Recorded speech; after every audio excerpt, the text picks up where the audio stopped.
Alors, on a dit qu'aujourd'hui, on allait parler des décrets et des bibliothèques démoniaques. Et de comment est-ce que Jésus-Christ a manifesté et manifeste jusqu'à aujourd'hui son autorité sur les décrets et les bibliothèques démoniaques. Avant de commencer, j'aimerais dire à tous ceux qui sont en train d'écouter que le royaume des ténèbres est le royaume le plus organisé de la terre. Après le royaume des cieux. Le royaume des cieux est super organisé. Le royaume des ténèbres est super aussi organisé. Et vous allez voir que la plupart des sectes, la plupart des groupes qui font l'apologie de Lucifer, de Satan et des démons se font appeler eux-mêmes sociétés secrètes. N'est-ce pas? Sociétés secrètes. Ou se font appeler religion à mystère. Les religions à mystère. Pourquoi ils se donnent ces surnoms-là? Parce que leur particularité, et j'ai envie de dire même leur puissance, c'est la capacité à cacher les choses. C'est la capacité à maintenir les gens dans l'ignorance. La capacité à maintenir les gens dans le noir, dans le flou. Et leur donner l'impression que tous les problèmes qu'ils vivent, soit c'est de eux-mêmes leur faute, ou bien c'est la nature, la mère nature. Les démons n'existent pas. La sorcellerie n'existe pas. La magie n'existe pas. Satan n'existe pas. Ils vont même faire croire aux gens que l'enfer n'existe pas. Quand on parle de l'enfer, c'est des histoires. Et vous allez voir des gens qui aiment se fourrer et puis attraper sac quand on va témoin de Jéhovah. Venir taper à la porte des gens, faire du porte à porte pour dire aux gens que l'enfer n'existe pas. Pour essayer de convaincre des milliers de personnes que l'enfer est une illusion. Le lac de feu n'existe pas. Le lac de feu est une illusion. Dieu est amour. Comment ce Dieu d'amour,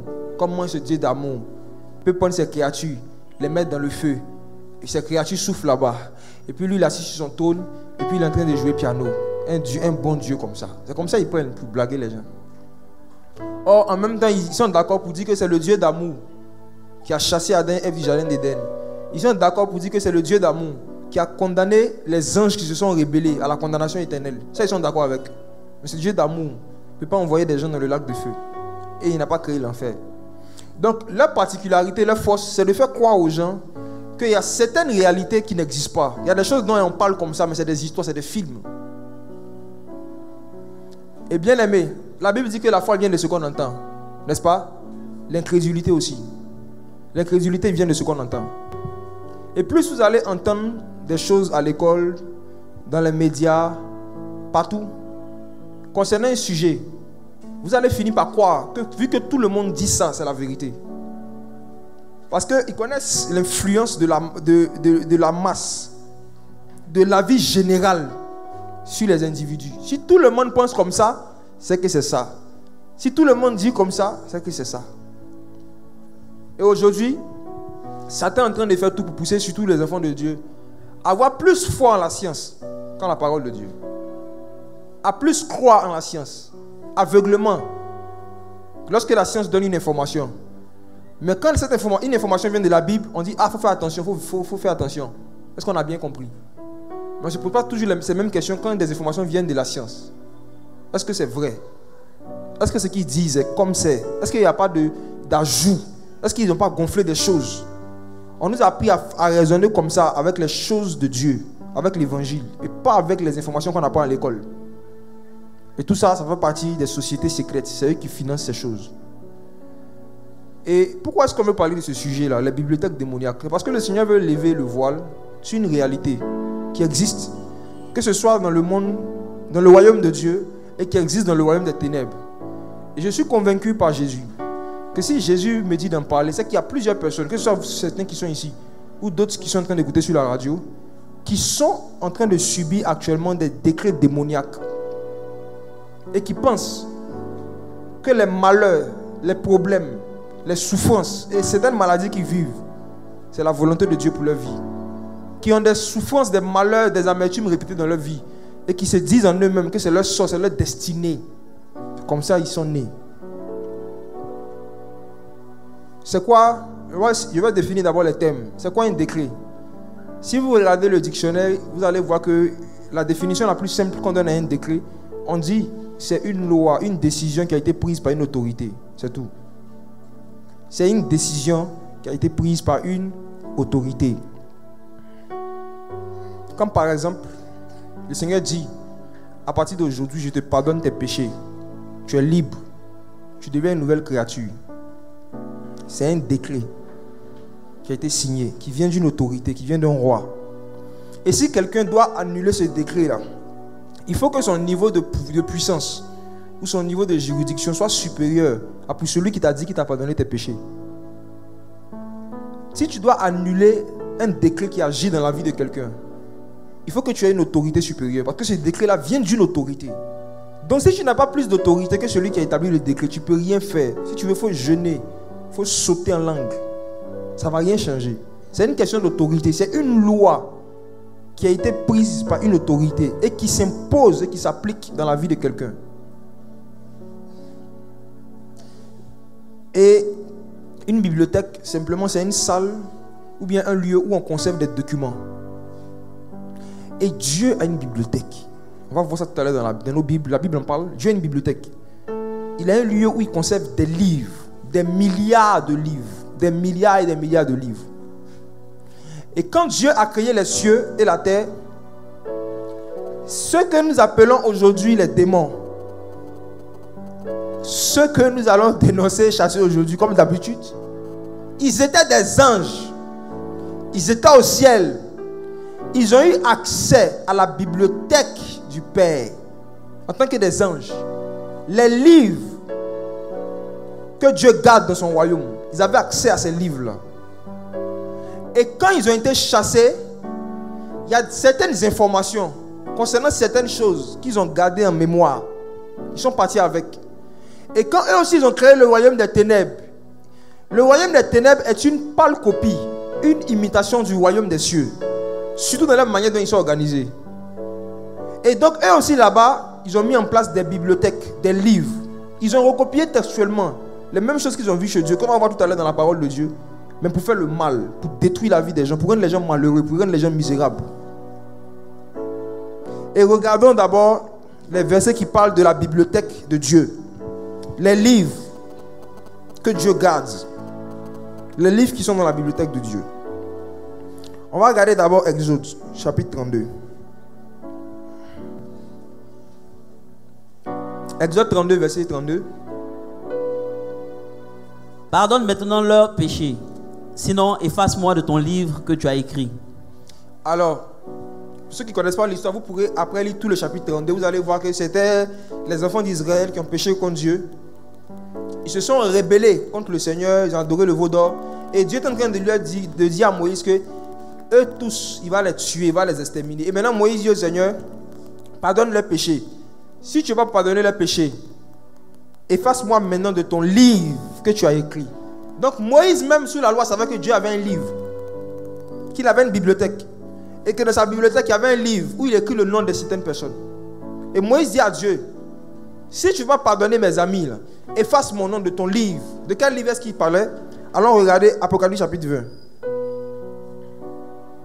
Le verset 11, où on parle du jugement dernier. 11 à 12. Puis je vis un grand trône blanc, et celui qui était assis dessus. La terre et le ciel s'enfuirent devant sa face, et il ne fut plus trouvé de place pour eux. Et je vis les morts, les grands et les petits, qui se tenaient devant le trône. Des livres furent ouverts. Qu'est-ce qui fut ouvert? Des livres furent ouverts. Et un autre livre fut ouvert. Celui qui a le livre de vie. Et les morts furent jugés selon leurs œuvres, d'après ce qui est écrit dans ces livres. C'est bon. On nous informe ici qu'il y avait deux catégories de livres. Il y avait un livre qui est appelé le livre de vie. Il y avait un autre livre que Jean a dit des livres. Et on dit ceux qui étaient jugés n'étaient pas jugés en fonction de ce que les gens racontaient sur eux. Ils n'étaient pas jugés en fonction de ce qu'eux-mêmes ils disaient sur eux. Mais Dieu les jugeait en fonction de ce qui était écrit dans quoi? Dans les livres. Donc j'aimerais dire à tous ceux qui écoutent ce message, chacun d'entre nous, surtout ceux qui ne sont pas en Christ, Ceux qui ne sont pas en Christ déjà, il y a des livres. Dès qu'on naît, il y a des livres qui sont ouverts où on écrit toutes tes œuvres. Tous les faux trucs que tu as fait, que tu ne peux même pas t'imaginer que quelqu'un sait. Ils ont écrit ça au ciel. Il y a des œuvres que tu as fait, toi-même tu as oublié. Dieu a écrit. Donc imaginez-vous, il y a des milliards d'habitants. Et puis chacun a plusieurs livres. Imaginez-vous, il y a combien de livres? C'est une bibliothèque, frère. La bibliothèque de Dieu. Il y a le livre de vie dedans. Et puis il y a les livres des œuvres, des mauvaises œuvres. Tout ce que tu as fait, et tu es sûr que personne ne sait. Dieu t'informe ce soir, il dit, non seulement il a vu, mais il a écrit. Et c'est lui qui garde ça. Personne ne peut voler ça, c'est écrit quelque part. Et ça, Jésus un jour a dit à ses disciples, ne vous fatiguez pas, il n'y a rien de caché qui ne doit être connu. C'est ce qui fait que c'est à cause de ça que parfois, quand le Saint-Esprit décide de révéler avec détail et précision, par le don de parole de connaissance, le péché de quelqu'un, celui à qui Dieu fait cette grâce-là peut donner des informations précises sur le péché. Et les gens auraient l'impression qu'il a eu une vision et que Dieu lui a montré la scène où la personne péchait. Non, pas forcément. Dieu peut te montrer simplement le livre où ils ont écrit ses œuvres. Et tu parles comme voyant un livre.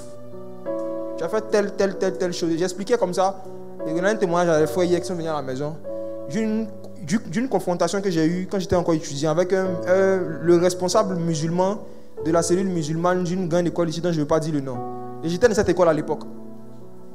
Et un jour on s'est retrouvés comme ça en bas au prière, on a commencé à changer sur les choses de la religion. Et puis voilà, il a commencé à attaquer Jésus. Moi aussi, j'ai commencé à lancer des petits pics à Mahomet. Et puis bon, c'est parti. On a commencé à échanger un peu cordialement.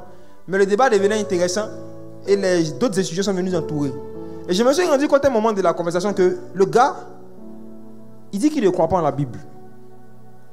Moi, j'ai dit que je ne crois pas au Coran. Et lui, il me contredit sur la base de ce que le Coran dit. Moi, je le contredis sur la base de ce que la Bible dit. Quelqu'un qui n'a même pas le même fondement que moi, pourquoi on discute? Il a vu quelqu'un qui perd du temps. Et donc, à un moment, je suis rentré en moi-même. J'étais en train de parler. Il y avait beaucoup d'étudiants qui regardaient. Et puis, j'ai prié, j'ai dit, Saint-Esprit, je t'en supplie, fais quelque chose qui n'a rien à voir avec les livres qui sont devant nous, le Coran, la Bible. Il parlait. Et puis le Saint-Esprit m'a montré par un livre un péché qu'il avait fait 3 jours avant, avec l'heure précise. Et comment même ça s'est passé. Et je lui ai dit, regarde, voici ce qu'on va faire. Je vais te dire quelque chose. C'est que Allah n'aime pas le mensonge. J'ai dit, bien sûr, tout ça. Il dit, ok. C'est devenu mon ami jusqu'à aujourd'hui. Après ça, il a voulu quitter l'islam. Pour ne pas dire qu'il a quitté. Mais comme il était chez les parents, c'était un peu compliqué. Bref. J'ai dit, regarde. C'était le responsable de la cellule musulmane de l'école. J'ai dit, regarde. Tel jour, à telle heure, ce que je vais dire là, si c'est faux, tu dis devant tout le monde c'est faux. Mais si c'est vrai, il ne faut pas mentir. Allah n'aime pas le mensonge. Il dit, il n'y a pas de problème. Il ne s'attendait pas à ça. Et le Saint-Esprit m'a révélé son péché. Il dit, tel jour, à telle heure, tu regardais tel film. Et il y a une telle scène qui s'est passée, tu étais excité sexuellement. Tu étais avec tes petits frères, tu as 2 petits frères. Il dit oui, il dit ok, tu t'es levé, tu es allé dans les toilettes, tu es allé te masturber. C'est vrai ou c'est faux? Il a commencé à rire, il dit oui, c'est la vérité. Il dit, patate. Il dit, regarde, c'est Jésus qui vient de me révéler cela. Dis à Mahomet de te révéler quelque chose sur ma vie. Il dit, regarde. J'ai dit, si Mahomet arrive à te dire quelque chose sur moi, sur ma vie, qui est vrai, je vais reconnaître devant tout le monde qu'il est plus puissant que Jésus. Mais il dit ce qu'il vient de faire. Les étudiants sont témoins, hein, c'est Jésus qui fait ça. Mahomet il dit quoi par rapport à ça? Les gens commencent à crier, oh, les chrétiens qui étaient là. Oh, Jésus, Jésus. On a mis fin au débat, mais je suis levé, je suis parti. Il a cherché à me voir après. Il m'a dit que notre conversation l'a troublé. Et qu'il cherche à sortir de l'islam, mais il ne sait pas comment il va faire. Mais il était le responsable de la cellule musulmane de l'école. Il va dire ça comment? Bien aimé, notre Dieu a un livre qu'on appelle le livre des œuvres. Et il est dangereux. La bibliothèque du Saint-Esprit. La bibliothèque du Saint-Esprit. Et ce qui se passe, c'est que ces livres des œuvres-là, tout être humain qui n'est péché à cela, jusqu'à ce que tu acceptes Jésus-Christ dans ta vie comme Seigneur et Sauveur personnel. Amen. Et quand tu acceptes Jésus, là, le Seigneur efface le livre de tes œuvres. Et vous avez vu que ceux qui étaient jugés d'après ce qui était écrit dans le livre. Mais ceux dont le nom était écrit dans le livre de vie, est-ce qu'ils étaient jugés? Non. Donc tu ne peux pas avoir ton nom dans les deux livres à la fois. Ton nom ne peut pas être à la fois sur la liste de ceux qui doivent être condamnés, qui doivent être jugés, et puis en même temps sur la vie de ceux qui doivent être sauvés. Non. Jésus a dit, celui qui croit en moi ne sera jamais jugé. Alléluia. Maintenant, il te dit que tes livres des œuvres là, c'est ma bibliothèque. C'est moi qui peux effacer ça. Tous ces faux trucs que tu as fait, c'est moi qui peux effacer. De sorte à ce que quand tu paraisses devant le trône là, tu sois juste et irrépréhensible à cause du sang de Jésus.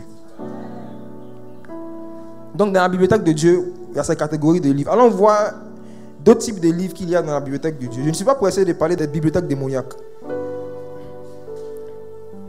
C'est des témoignages que j'aime donner comme ça pour encourager la foi de nos frères. Pour dire Jésus est ressuscité, il est vivant.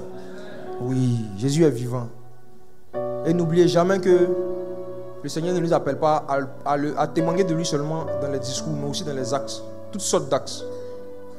Regardons encore dans la bibliothèque du Seigneur. On va aller cette fois-ci dans Psaume 56. Il y en a, vous allez être très, très encouragés, très consolés. Vous n'imaginez pas à quel point le Dieu que vous priez est attentionné. Le niveau d'attention que Dieu a, on ne s'imagine pas en fait. Imaginez-vous un Dieu qui prend le temps de numéroter les cheveux de chacune de ses créatures. Il fait quoi avec? Regardons Psaume 56, verset 9. Ça dit quoi, frère? Tu comptes les pas de ma vie errante. Recueille mes larmes dans ton outre. Ne sont-elles pas inscrites dans ton livre? Ok. David encore nous parle d'un autre livre, d'un autre type de livre qu'on appelle le livre des larmes. Il dit, Seigneur, je me suis rendu compte que même mes allées et venues, tu comptes. Tu comptes ça. Notre Dieu aime compter, les amis. Il dit, tu comptes mes allées et venues. Dieu est capable de te dire à la fin d'une journée exactement combien de fois est-ce que tu es parti, tu es revenu d'un point A à un point B. Il compte. Et David encore dit, tu recueilles mes larmes dans tes outres. Ne sont-elles pas écrites dans ton livre? Chaque enfant de Dieu qui craint le Seigneur, qui marche avec le Seigneur, il n'y a aucune de ces larmes qu'il verse que Dieu oublie. Dieu écrit ça. Ma fille a pleuré le 10 juin 2016 de midi 56 minutes 10 secondes à 13h14 minutes 50 secondes. C'est écrit dans son livre, le livre des larmes. Et ce que le Seigneur fait, c'est que quand il veut te consoler, là, il comptabilise exactement le nombre de souffrances que tu as reçues. Il te donne ça en joie. Toutes les larmes que tu as versées par souffrance, par douleur, par tristesse, Dieu écrit ça dans son livre. Il écrit ça dans son livre. Et il y a un autre livre encore dans sa bibliothèque. Allons voir ça dans Malachie 3. Regardez ce que Dieu fait. Malachie 3. Qu'on appelle le livre des souvenirs. Ou quand Dieu ouvre ce livre-là, ce qui va descendre sur toi, c'est pas bon. Le livre des souvenirs. Malachie chapitre 3. Bon, si vous pouvez lire après, ceux qui n'ont jamais lu tout le chapitre, vous allez voir que c'est un groupe de personnes qui sont en train de murmurer contre Dieu, qui dit depuis là, nous on sait Dieu, on craint Dieu, on gagne rien, on voit rien, on marche avec Dieu depuis on voit rien. Ça a toujours existé, on ne sait pas rien, on veut voir quoi. Mais au verset 16, dans Malachie 3, on dit, alors ceux qui craignent le Seigneur se parlaient l'un à l'autre, et le Seigneur fut attentif. Ils n'étaient pas en train de prier, ils étaient en train de causer. On dit ceux qui craignaient Dieu se parlaient l'un à l'autre, et puis Dieu est venu écouter leur conversation. Bien aimé, quand nous causons entre chrétiens, Dieu nous écoute. Ils sont en train de parler entre eux, Dieu est venu écouter. Ils sont en train de parler de quoi? Et un livre de souvenirs fut écrit devant lui pour ceux qui craignent Yahweh, qui pensent à son nom. Livre de quoi? Souvenirs. Bien aimé, est-ce que Dieu oublie? Vous êtes sûr? Réfléchissez bien avant de répondre. Je répète, je réponds à ma question. Est-ce que Dieu oublie? Oui. Dieu oublie. Il a dit dans Hébreu que quand il nous pardonne nos péchés, il dit j'effacerai le souvenir de vos iniquités. Alléluia. Ok. Maintenant, la différence entre notre oubli et l'oubli de Dieu, c'est que les oublis de Dieu ne sont pas involontaires. Dieu ne peut pas être là comme ça et puis il me rappelle de quelque chose et puis oublier. Non, ce n'est pas possible. Dieu oublie quand il décide. Il décide souverainement d'oublier telle chose et de ne pas se rappeler de telle chose. C'est Dieu seul qui peut faire ça. Non, on ne peut pas. Nous, on oublie involontairement. Dieu oublie volontairement. Et de cette même manière-là, quand aussi nous nous souvenons de certaines personnes, nos souvenirs sont involontaires. Tu es là comme ça et puis tu dis, un coup, j'ai pensé à toi. Tu n'as pas fait exprès, n'est-ce pas? On ne contrôle pas nos souvenirs. Sinon, il y a des gens qu'on rêve d'oublier, mais on n'arrive pas à les oublier, n'est-ce pas?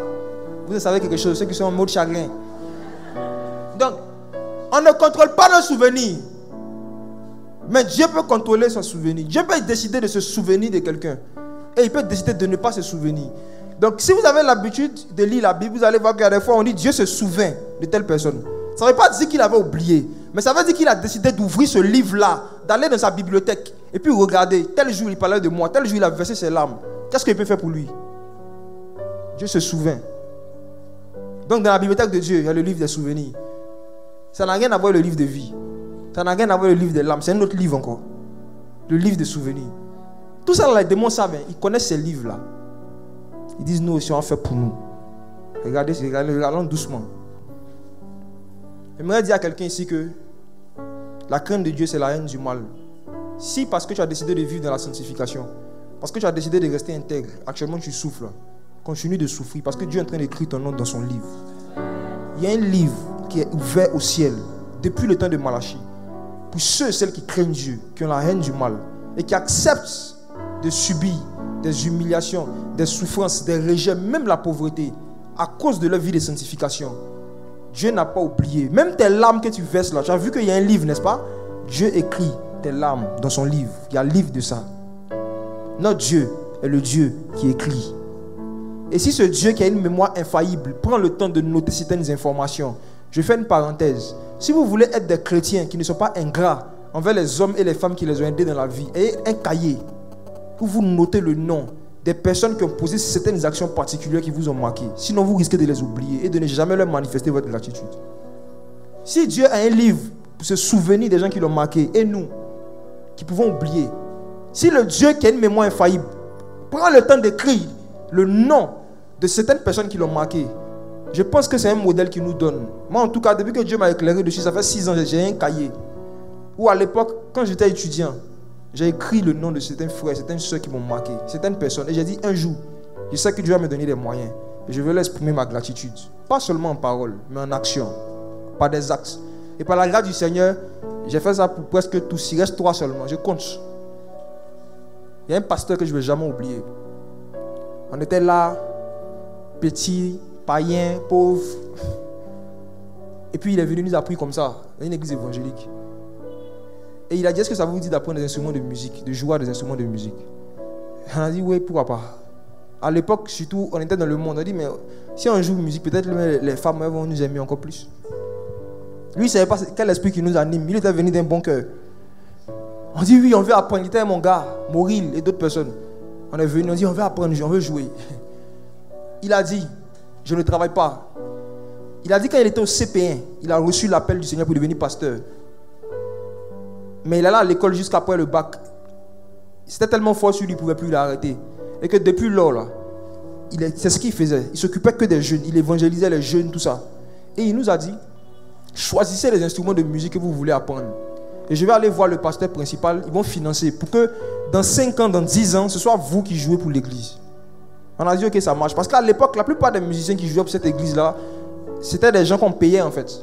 Ils vont jouer en boîte de nuit, ils vont jouer dans les bars, et puis le dimanche, ils viennent nous faire danser.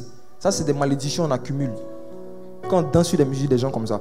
Donc, lui, connaissant ces choses, il trouvait que ce n'est pas normal que des païens viennent diriger l'adoration du Seigneur. Ce n'est pas normal que des impudiques, des fumeurs, des drogués viennent diriger l'adoration du Seigneur. À la limite, ils s'asseyent dans l'assemblée, ils écoutent la parole, ils se convertissent. Mais c'est eux qui vont nous transporter dans la présence de Dieu, soi-disant. Donc, ça le choquait. Et quand il en parlait, il passait pour... Voilà. Donc, il nous a pris, on était petits comme ça, en 2008. Et il allait voir la direction, il a parlé de ça. Il dit, je n'ai pas l'argent pour ça. Donc, qu'est-ce qu'il a fait? Il a dit, franchement, les petits, ils n'ont pas accepté. Voici ce qu'on va faire. Je vais payer la moitié de vos coûts. Voyez vos parents. ils vont financer aussi l'autre moitié. Vous allez apprendre des instruments de musique. Ça sera utile pour le corps de Christ. Lui, à l'époque, il parlait seulement. Je dis, quand il nous parlait, nous, on voyait seulement l'église locale où on était. On était petits. Et puis, comme je dis, je répète, on n'était pas nés de nouveau. On allait, c'est comme ça que j'ai appris à jouer la guitare basse. C'est comme ça que Maurice, ceux qui le connaissent, il a appris la batterie. C'est comme ça qu'ainsi de suite, il y en a qui ont appris des instruments de musique. Et il a financé nos cours, il a payé nos cours. Et aujourd'hui, plus de 11, 10, 12 ans après, regardez les cantiques qui bénissent les gens dans le monde entier, les cantiques que nous produisons, que nous distribuons gratuitement. C'est passé à quelqu'un, il y a un homme, un jour, qui a pris son argent là, qui n'avait pas un salaire fixe. Sa prime de pasteur, on lui donnait là, il a pris ça, il a payé notre truc. Il ne peut jamais oublier ça. J'ai écrit son nom dans mon livre, j'ai mon livre de souvenirs, j'ai mis son nom dedans. J'ai dit, lui là, un jour, je vais lui montrer ma gratitude. Et bien d'autres choses comme ça que je peux citer. Et un jour, quand je suis revenu du Ghana, en fin 2010, début 2011, je lui ai dit, ah pasteur, vraiment, j'ai donné, maintenant j'ai marché dans la sanctification, j'ai connu le Saint-Esprit, tout ça, que vraiment, il y a telle personne qui m'a évangélisé au Ghana, c'est grâce à lui que je me suis converti, c'est lui qui m'a converti avant, on parlait, on m'a converti. Il m'a dit, viens, il habitait à Bobo, il dit, viens, je vais te montrer quelque chose. Il m'a invité chez lui à la maison, je ne vais jamais oublier cela. Il est rentré, c'était une cour commune, il est rentré dans sa cour, il a fait sortir un vieux cahier, et il m'a montré le cahier. Et il m'a dit, lis, qu'est-ce que tu vois dessus? Et je vois à Messin Jacques, 2007, Yamoussoukro. Je prie pour sa conversion, je prie qu'il arrête le hip-hop, qu'il arrête le rap. Et j'ai vu d'autres noms, celle qui est ma femme aujourd'hui, Magali, j'ai vu son nom en bas. Elle n'était pas convertie à l'époque. J'ai vu le nom de plusieurs jeunes de l'église. Il m'a dit, depuis 2007, je jeûne et je prie pour vous, 2 fois par semaine. Tu es le premier sur la liste. Et il a barré mon nom. Il dit, je continue. J'ai dit, je prends Jésus à témoin. Tous les noms que j'ai vus sur sa liste en 2011, eux tous aujourd'hui sont dans la foi. Ils édifient les gens partout. Eux tous. Ils sont là. Beaucoup d'entre eux sont ici dans le cercle. Ils sont là. Il y a quelqu'un qui nous a parlé de Jésus, non? Mais il y a quelqu'un qui a parlé de nous à Jésus. Il y a quelqu'un qui a intercédé pour nous. On ne savait même pas. Et je me suis joint à ce mouvement-là en 2012, où il réunissait certains pasteurs pour prier pour des jeunes en citant leur nom. J'ai vu ça. On jeûnait chaque semaine et on prie pour la conversion de tel. Et tu pries pendant. Imaginez-vous quelqu'un qui prie 2007 jusqu'à 2011. Et puis c'est une seule personne qui se convertit. Puis il dit continue. Il y a beaucoup de gens qui se tapent la poitrine qui disent nous on est réformés. C'est nous on va peut-être le réveiller dans le monde. Mais ils sont étrangers à la vie de Dieu. Ils ne connaissent pas la vie de jeûne et de prière. Ils pensent que pour gagner les âmes, il suffit juste d'avoir beaucoup de caméras, beaucoup de connaissances des versets. Et puis commencer à se filmer, mettre des bêtises sur Internet. Ce qui se passe dans le jeûne et dans la prière, les douleurs de l'enfantement. Pour qu'une seule âme soit enfantée, on ne s'imagine pas. Donc j'aimerais dire à ceux qui évangélisent, si tu as prêché que quelqu'un s'est converti, il ne faut pas te dire que c'est ta prédication seule qui l'a poussé à la repentance. C'est fort possible que quelqu'un d'autre ait joué un rôle invisible. C'est pour ça qu'il faut toujours rendre toute la gloire à Dieu. Toute la gloire à Dieu. Et il faut que, si vous voulez grandir vraiment dans les choses de Dieu, dans les choses de l'esprit, il faut que vous vous comportez comme Dieu. Et Dieu a un cahier, un livre de souvenirs où il écrit le nom des personnes qui l'ont marqué. C'est dans Malachie. Et on doit faire pareil. Ça va nous aider à ne pas être ingrat dans la vie. Amen. Voilà. C'était une parenthèse. On va voir un dernier livre qui est dans la bibliothèque du Seigneur. Ça, c'est ce qu'on peut voir dans les Écritures. Je suis sûr qu'il y en a plein d'autres. Psaume 139. On va terminer avec. Psaume 139, verset 16.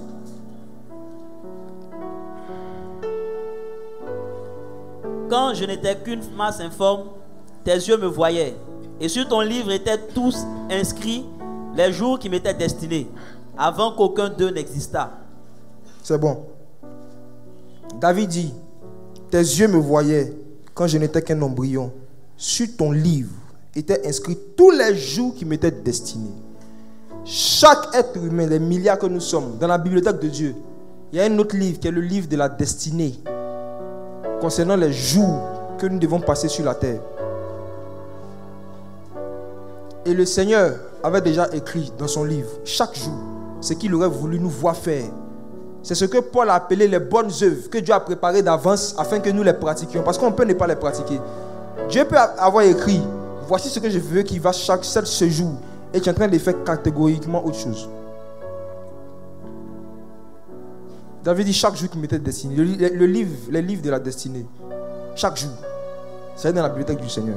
Maintenant, je viens sur nos ennemis, les démons. Ayant quitté le ciel, comme je disais, ils ont reproduit le même modèle. Qu'est-ce qui se passe? Comment j'ai eu connaissance de ces choses? Concernant la bibliothèque de Dieu, j'ai eu connaissance de cela par les Écritures simplement. Mais concernant la bibliothèque démoniaque, j'aimerais expliquer une expérience que j'ai eue qui m'a poussé à faire des recherches dans les Écritures pour voir si les expériences que j'ai eues venaient vraiment du Saint-Esprit. Et quand j'ai trouvé dans ma Bible, quand Dieu m'a éclairé et j'ai vu dans la Bible des passages comme ceux-ci qui confirmaient ça, j'ai dit oh. J'étais un jour en train de prier il y a quelques mois. Je pense qu'un jour j'en ai parlé ici déjà. C'était au début de cette année, je crois bien. Oui, début de cette année. Et puis, le Seigneur m'a dit, dispose-toi, je vais te montrer quelque chose. Et il y a une peur qui m'a envahi. Un sentiment, une crainte, un sentiment que je ne connaissais pas. Et à chaque fois que je sens ce sentiment-là, quand je suis en prière, c'est que je vais vivre, je vais voir quelque chose que je ne connaissais pas. Parce que la peur, c'est une réaction de notre âme à ce qu'il ne connaît pas, à l'inconnu en fait. C'est quand tu ne connais pas quelque chose, tu as peur. J'ai commencé à avoir peur pendant que j'ai prié. C'était une peur plus paf. J'étais transporté dans une vision divine. Une grande salle avec une bibliothèque qui partait jusqu'à, je vais ici, plus d'1 kilomètre parce que je ne voyais pas la fin. C'est-à-dire, je suis là, je regarde, je vois que c'est une bibliothèque, ça commence ici. Je ne sais pas où ça finit. Et le Seigneur m'a dit, approche-toi. Je m'approche. C'était super bien organisé. Il y avait des grands casiers où il y a le nom, par exemple, d'une grande famille. Je prends un exemple. Kwaku, famille Kwaku. Dans famille Kwaku, quand tu ouvres, il y a des sous-casiers. Il y a le nom de chaque famille nucléaire. Et dans chaque famille nucléaire, quand tu ouvres, il y a le nom de chaque enfant. Mari, femme, enfant, même ceux que tu as eu dehors, tout ça, tout. Il y a le nom de tous ceux qui sont rattachés à la personne. Et quand tu ouvres encore, c'est-à-dire, on va de casier en casier. Tu ouvres encore. Tu vois par exemple, je prends un exemple comme ça, Kwaku, Brigitte, quand tu regardes, je vous dis, c'est plus que la CIA. Il y a date de naissance. À quelle heure elle est née. Et je vois que dans les casiers individuels là, c'est encore divisé en 2 parties. Je regarde la deuxième partie, c'est vide. Et je regarde dessus, c'est écrit quoi? Après Jésus-Christ. Suivez bien s'il vous plaît. Un casier individuel de quelqu'un divisé en 2 parties. Il y a une partie vide, j'ai mis après Jésus-Christ. Il y a une autre partie où il y a des livres. Et les livres là, il y a un livre concernant la date de naissance de la personne, le quartier où la personne a grandi. Il y a un autre livre où ils ont écrit métier dessus, social, vie maritale, vie professionnelle. Dans chaque livre, il y a des informations détaillées sur la personne. Et il y a des informations passées et puis il y a des informations futures. Et les informations futures là, c'est là que j'ai su que j'étais face à un document qui a été rédigé par des démons. Parce que ils écrivent, par exemple, je me rappelle très bien de cette scène, une petite fille de 9 ans. On me montre son casier, on dit à partir de 18 ans, elle doit devenir prostituée. C'est écrit comme ça. Ils ont un livre pour elle, avec son nom, sa photo, tout. À partir de 18 ans, elle doit être une prostituée. Elle doit mourir à tel âge. Elle doit contracter telle maladie, un tel âge et tel âge. Il dit, attends, mais qui peut prendre son temps pour regarder la vie de quelqu'un et puis planifier le mal comme ça dans la vie de quelqu'un? Et le Seigneur m'a dit, regarde encore. J'ai dit, une fois, j'étais en train de me promener dans cette salle. J'étais choqué. Je partais de choc en choc. Et le Seigneur ne me parlait pas, il me disait juste regarde. Je prends un ici, je lis. Je prends un autre, je lis. Et le Seigneur m'a dit, viens me montrer mon casier. Je vais regarder. Mon casier aussi divisé en 2 parties. Je regarde dans la première partie, c'est vide. Et je regarde après Jésus-Christ, je vois d'autres livres qui sont là-bas. C'est là qu'il a commencé à interroger le Saint-Esprit. Il dit, attends, qu'est-ce que c'est ça? Et le Saint-Esprit me dit, vous tous, les humains, quand vous naissiez là, vos ennemis planifient une série de malheurs qui doivent vous arriver. Tout le monde. De la même manière que lui, il a un livre où tous les jours qu'il veut qu'on vive, qui sont écrits là. Et aussi, elle est née, non? Voici comment est-ce qu'on veut qu'elle vive, à quoi sa vie ressemble. À tel âge, telle chose doit lui arriver. Je vous dis, même des accidents prémédités, programmés, avec une précision chirurgicale. En telle année, elle a fait un accident de telle voiture. Et le jour où j'en ai parlé la première fois, qui se rappelle, j'ai déjà parlé de ça, non? Vous étiez là? Ok. Le jour où j'en ai parlé la première fois, le Covid n'avait pas encore commencé à battre son plein ici. Et après cela, il y a des frères qui ont montré comment est-ce qu'ils ont trouvé des livres où il y a certains événements par rapport au Covid-19 qui avaient été écrits. N'est-ce pas? Ils ont trouvé des livres. Ou même les Simpsons. Si vous regardez les Simpsons, vous allez voir qu'ils ont l'habitude d'annoncer à l'avance certains malheurs. Avec une précision déconcertante, n'est-ce pas? Qui a déjà entendu parler de ça? Voilà. Et souvent les gens se demandent, mais comment ils font pour savoir? Même la mort de Kobe Bryant par hélicoptère, là. Il y a plus de 15-20 ans, dans un dessin animé, ils avaient mis que Kobe Bryant allait mourir d'un hélicoptère. C'est ce qui est dans un dessin animé. Or, pourquoi on fait un dessin animé? On écrit un quoi? Un script. Il y a un document qu'on écrit. Donc, si je prends seulement que l'exemple de comment est-ce que les Simpsons sont capables à l'avance de pouvoir écrire d'avance des malheurs, des événements qui sont arrivés dans le monde, ça vous montre bien que le monde spirituel démoniaque est organisé. Et il prémédite des malheurs, il prémédite des événements qui arrivent à des personnes. Et ils ont des bibliothèques aussi. Et le Seigneur m'a monté ma bibliothèque. Et ce qui se passe, c'est quoi? C'est que tout ce qu'ils ont écrit te concernant avant Jésus-Christ, avant que tu te convertisses au Seigneur, si tu te convertis au Seigneur, ça disparaît à la conversion. Mais ce n'est pas fini. Moi, je pensais que quand ça disparaît, il se décourage. Après la conversion, il commence à écrire encore. Il y a l'autre casier qui est là. Nos combats ne finissent pas à la conversion. Nos combats commencent à la conversion. Jésus a dit malheur à la terre parce que le diable est venu contre vous, animé d'une grande colère. J'ai vu dans mon propre casier, ils ont écrit que je devais faire 2 enfants avant de me marier. Qu'ils allaient tout faire pour que je fasse au moins 2 enfants avant de me marier. Et ils ont mis, si jamais ils se marient en tel mois 2020, on va faire tout pour que soit ils fassent enfant dehors ou bien qu'ils divorcent. J'ai vu cela. Je vous ai parlé de ça dans les fois, vous vous rappelez? J'ai vu ça. J'ai vu ce qu'ils ont écrit par rapport à l'œuvre que nous sommes en train de faire ici, 2020, avec des mois planifiés. Ce n'est pas pour m'enorgueillir, c'est pour que vous compreniez que le monde spirituel démoniaque est réel. Et plusieurs fois ici, qui sont proches de nous, peuvent témoigner de ces choses. Parfois, très souvent, je les ai vus, c'était membres de l'équipe. Et puis je leur ai dit, regardez, dans 2 semaines, même 3 semaines, c'est telle chose qui va nous arriver. Apprêtez-vous. Et quand c'est comme ça, on commence à prier, et puis ça arrive. Pourquoi? Parce que ça existe. Et le Seigneur ne veut pas qu'on subisse les décrets démoniaques. Alléluia. Dieu veut ouvrir votre esprit, votre entendement sur une réalité. Et ça va vous faire comprendre pourquoi est-ce que la vie de prière est combattue. Le sang de Jésus n'efface pas tous les problèmes. Hein. Si vous lisez bien ce que le sang de Jésus-Christ fait, c'est pour le pardon des péchés, ça donne la guérison.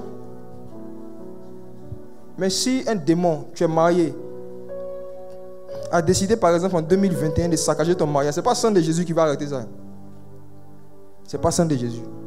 Si un décret démoniaque a été pris te concernant, avec des dates, des mois précis, ce n'est pas le sang de Jésus.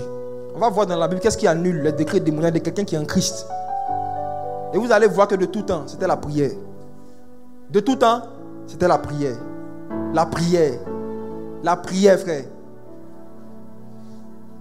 On va mieux comprendre aujourd'hui l'importance de lutter pour avoir une vie de prière personnelle, constante. De peur de subir certains problèmes, certaines souffrances, certains décrets démoniaques et croire que c'est la volonté de Dieu. Puis c'est le brisement. Que Dieu nous aide à discerner la différence entre le brisement qui vient de Dieu et l'écrasement qui vient des démons. Alléluia. Dieu ne veut pas nous écraser, il veut nous briser. Dieu ne veut pas nous écraser. Et Satan aime qu'on confonde les deux pour qu'on subisse des choses. En se disant que c'est la volonté de Dieu. Un jour, je vais sortir. Frère, prenons nos Bibles, on va voir comment est-ce que les décrets démoniaques fonctionnent. Dans l'histoire d'Esther, on va voir 2 histoires, Esther et puis Daniel. Mais avant d'aller là-bas, j'aimerais qu'on lise Colossiens 2, versets 14 à 15. Le passage que des gens prennent pour vivre dans la négligence spirituelle par rapport à leur vie de prière. Il a effacé l'acte. Tu peux lire ça, frère? On va voir ça un peu. Il a effacé l'acte dont les ordonnances nous condamnaient et qui subsistait contre nous. Et il a détruit en le clouant à la croix. Il a dépouillé les dominations et les autorités et les a livrées publiquement en spectacle, en triomphant d'elles par la croix. Ok. Je vais commencer par le verset 15. Je vais commencer par la fin, je vais monter.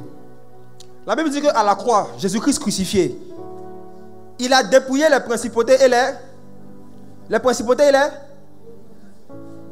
Ok. Domination et autorité. Qu'est-ce que c'est ça?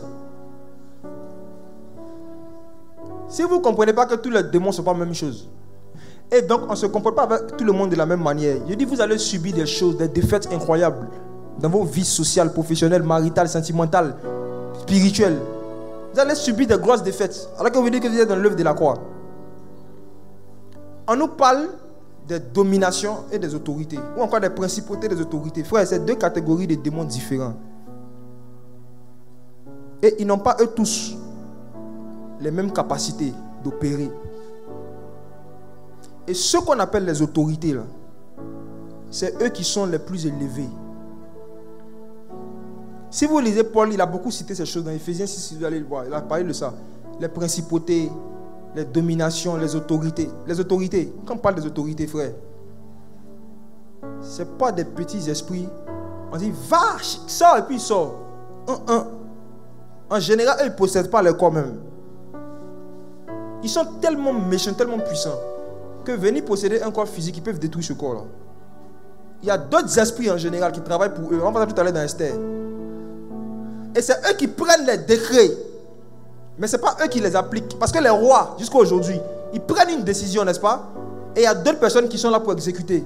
Il y a le conseil exécutif. Eux, ils n'exécutent pas. Eux, ils décident. Voici ce qui doit arriver dans cette famille-là. Toutes les filles de la famille, voici ce qui va arriver. Tous les hommes de la famille, voici ce qu'ils doivent vivre. Et ils décident, les autorités. Et tout cela, Paul dit que Jésus les a dépouillés. Il a traité avec eux à la croix. Ça veut dire que c'est la croix seule qui peut dépouiller une autorité. Amen. Ce n'est pas prière. J'aimerais qu'on comprenne bien les problèmes qui se règlent par la croix et les problèmes qui se règlent par la prière. Amen. Lorsque quelqu'un subit des décrets démoniaques qui est dans une lignée familiale, où on peut dire par exemple tous les garçons d'ici là, à partir de 21 ans, ils doivent devenir impuissants. Ou bien on va dire toutes les femmes qui sont dans cette lignée là, elles ne doivent pas dépasser telle classe à l'école. Toutes les personnes qui sont ici là, elles ne doivent pas être dans un foyer normal. Il y a toutes sortes de ça. Je ne vais pas citer tout ça en détail. Quand tu n'es pas encore réellement né de nouveau, tu subis ça.